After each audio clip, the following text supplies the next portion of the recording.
ಶಿವಮೊಗ್ಗ ನಗರದ ವಿಶಾಲ್ ಮಾರ್ಟ್ ಕಟ್ಟಡದ ಲಿಫ್ಟ್ನಲ್ಲಿ 1 ಗಂಟೆ ಕಾಲ ಸಿಲುಕಿದ್ದ 9 ಜನರನ್ನು ಅಗ್ನಿಶಾಮಕ ದಳದ ತಂಡ ಸುರಕ್ಷಿತವಾಗಿ ರಕ್ಷಣೆ ಮಾಡುವಲ್ಲಿ ಯಶಸ್ವಿಯಾಗಿದೆ. ತಾಂತ್ರಿಕ ಸಮಸ್ಯೆಯಿಂದ ಲಿಫ್ಟ್ ಹಠಾತ್ತಾಗಿ ಮೊದಲ ಮಹಡಿಯಲ್ಲಿ ನಿಂತಿತ್ತು.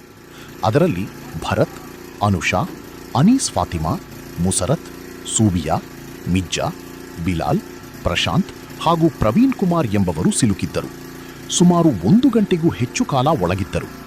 ಲಿಫ್ಟ್ನಲ್ಲಿ ಕೆಲ ನಾಗರಿಕರು ಭಯಭೀತರಾಗಿ ಕಿರುಚಾಡಿದ್ದರು. ಅಲ್ಲದೆ ಮಹಿಳೆಯೋರ್ವರ ಆರೋಗ್ಯದಲ್ಲಿ ಏರುಪೇರಾಗಿತ್ತು.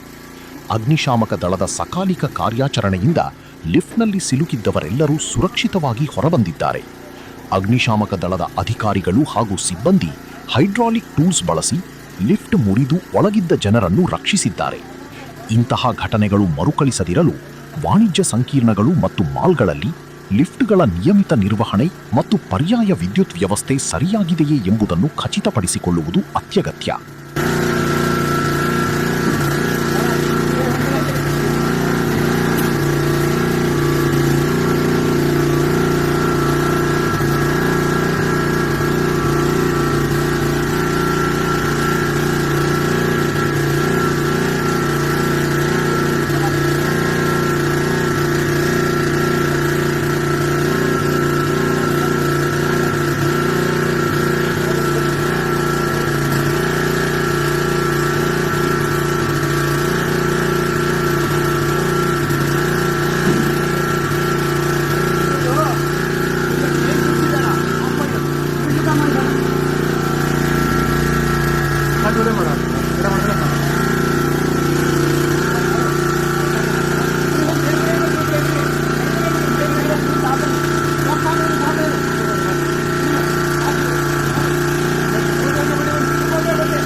ಮೆಲ್ಲಕ್ಕೆ